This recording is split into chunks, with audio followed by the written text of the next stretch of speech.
The offer came in the middle of summer, right when the heat was at its worst. Fields across Red Valley shimmered under a relentless sun, the air dry enough to crack soil and turn grass brittle. Farmers watched the sky every day, hoping, waiting, for rain that never seemed to come. So when the trucks arrived, everyone paid attention. They came in a line. White utility trucks with company logos painted on the sides. Behind them followed tankers, drilling rigs, and long trailers carrying pipes and equipment. The company called itself Aquadyne Water Solutions. And according to the men stepping out of those trucks, they had a solution to Red Valley's biggest problem: water. A week later, a meeting was held at the town hall. Every farmer showed up, some out of curiosity, some out of desperation. At the front of the room stood a man in a clean shirt and polished boots. Not a farmer, a representative. He smiled confidently as he addressed the crowd.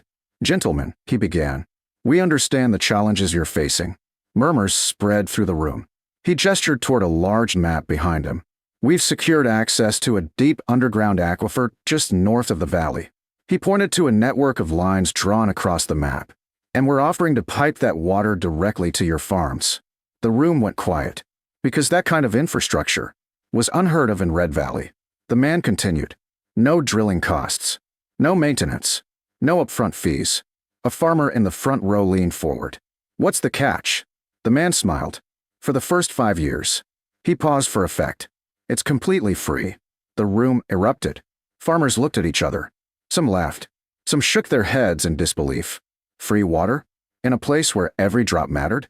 It sounded too good to be true. The man raised his hand slightly. "After that, there will be a standard usage rate."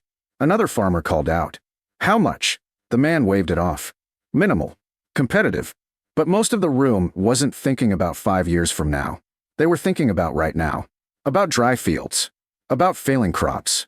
About survival. At the back of the room, a man sat quietly. Ethan Cole.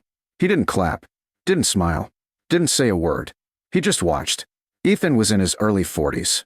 A quiet farmer who had taken over his father's land 10 years earlier. His farm wasn't the biggest in the valley, but it was steady, reliable, and different. Because Ethan didn't rely on surface water. He had a well.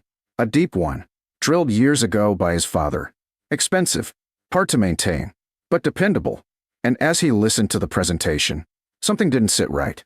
After the meeting, farmers gathered outside in small groups. Excited, hopeful. You hear that? Free water. 5 years without worrying about irrigation. That's a game changer. Ethan stepped outside quietly. Tom Whitaker spotted him and walked over. "What do you think?" Tom asked. Ethan shrugged. "Sounds expensive." Tom laughed. "It's free." Ethan shook his head. "Nothing's free." Tom waved a hand. "You're overthinking it." He leaned closer. "Everyone's signing up." Ethan looked across the parking lot. Farmers were already lining up near one of the company trucks. Forms in hand. Pins moving. Deals being made. "You signing?" Tom asked. Ethan shook his head. "I'll stick with my well." Tom raised an eyebrow. "That old thing." Ethan nodded. "It's worked so far." Tom laughed. "You're going to be the only one paying for water while the rest of us get it free." Ethan smiled slightly. "Maybe." Tom shook his head and walked off. Suit yourself. Within 2 months, the entire valley had changed. Pipes ran along the edges of fields. Pump stations hummed quietly in the distance. Water flowed. Constant. Reliable. Free. Sprinklers ran longer. Fields stayed greener. Crops grew stronger. Farmers talked about expanding. About planting more. About finally getting ahead. And for a while, it worked. Ethan's farm looked different. While others increased irrigation, Ethan stayed the same. His well pump ran as it always had. Measured. Careful. Controlled. Every drop mattered. Every decision deliberate. And slowly, people started noticing. Not because his farm was failing, but because it wasn't growing the way others were. One afternoon, a group of farmers stood along a fence line watching Ethan's fields. He's not even using the free water. Still running that old well. Doesn't make sense. Tom leaned against the fence. Some people don't like change. Another farmer laughed. Or they don't like saving money. They all chuckled. Because to them, Ethan looked stubborn. Outdated. Left behind. The first 5 years passed quickly. The free water kept flowing. Crops improved. Profits increased. Farmers upgraded equipment. Bought new land. Expanded operations. Aquadyne became part of the valley. Reliable. Trusted. Essential. Then, year 6 came. The first bill arrived in early spring. Most farmers didn't think much of it. They expected it. The representative had mentioned it. Minimal cost. Competitive rates. But when they opened the envelopes, the room went quiet. Because the numbers were higher than anyone expected. At Miller's feed store, the same group gathered again. You see this? Has to be a mistake. That's triple what I was paying before. Tom stared at his bill. This can't be right. A younger farmer shook his head. They've got us locked in. The room grew tense. Because now the pipes were already installed. The system's in place. The wells, abandoned. Most farmers had stopped maintaining them years ago. Why would they? Water had been free. And now, there was no going back. Ethan stood at the counter quietly, listening. Someone turned to him. You still using that well? Ethan nodded. Every day. Tom sighed. You might have been right. Ethan shrugged. Too early to say. But deep down, he already knew.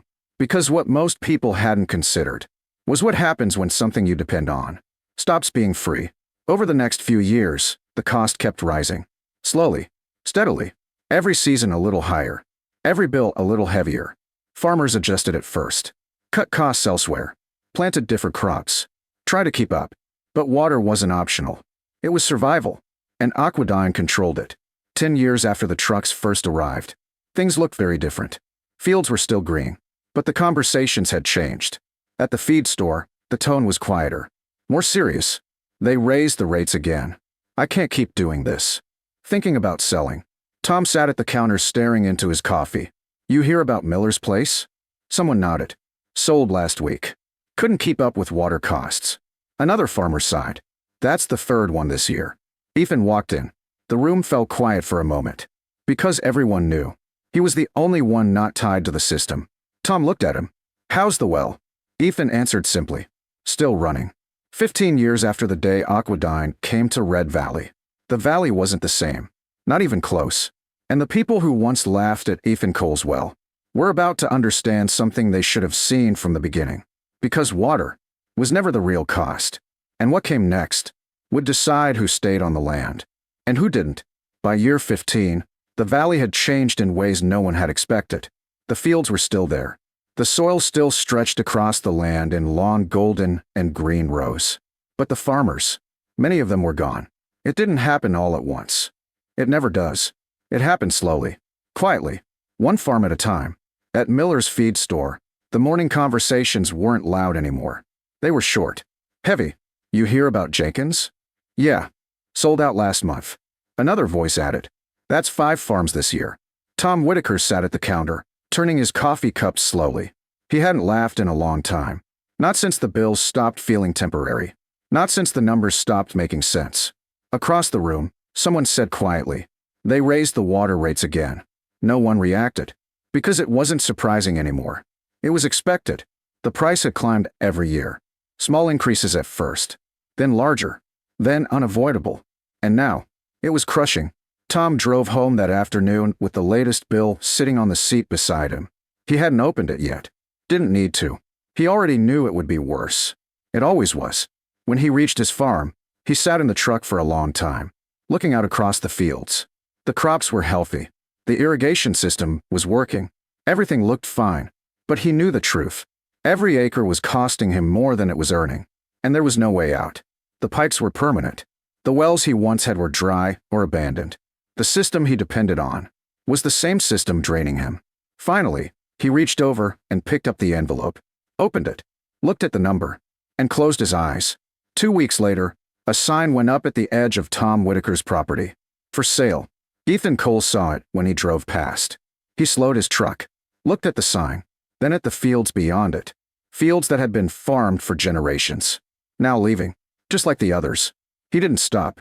He didn't need to. He already understood. By late summer, more signs appeared. One after another. Some farms were sold to developers. Others to large corporate operations. Some simply sat empty, because fewer people were willing to take on land tied to rising water costs.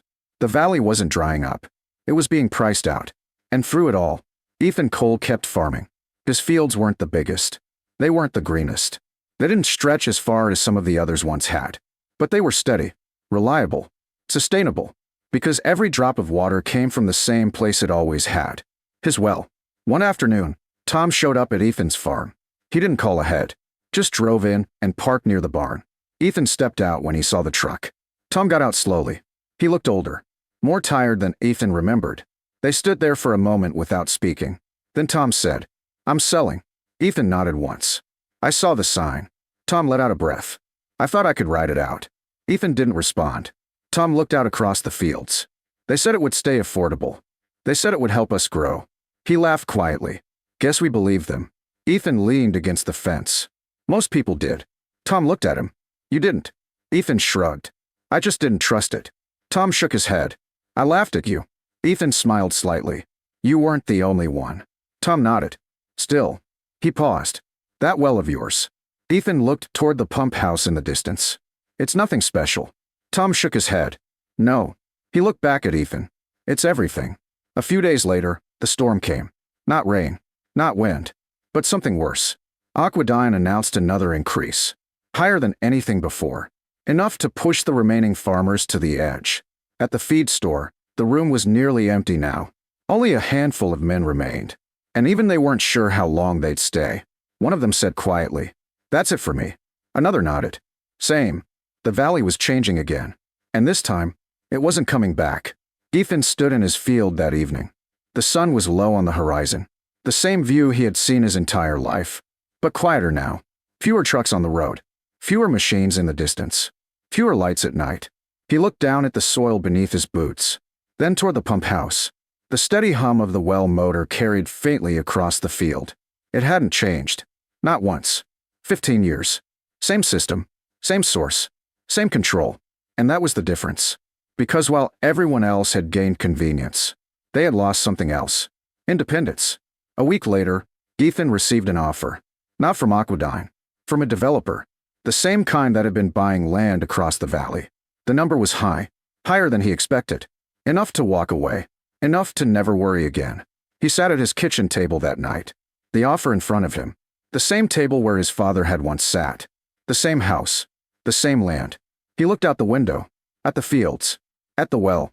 At everything that had remained. Then he folded the paper. Set it aside. And left it there. The next morning, Ethan was back in the field before sunrise.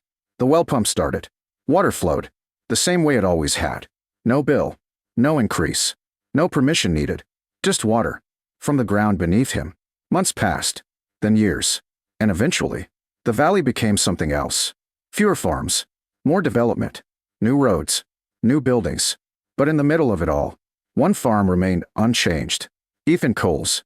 People passing through the area would sometimes notice it. A stretch of land still being worked the old way. Still running on its own water. Still standing. And the story spread. Not about Aquadyne. Not about the free water. But about the one farmer who said no. The one who kept his well. The one who didn't follow the crowd. Because 15 years earlier, when everyone laughed at his decision, they were only seeing the present. They weren't seeing the future. One evening, a young farmer stopped by Ethan's property. New to the area. Curious.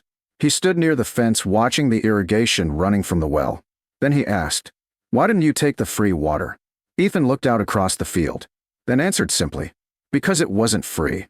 The young man frowned. "It was for 5 years." Ethan nodded. "Exactly." He looked down at the ground beneath them. "Anything you depend on." He paused.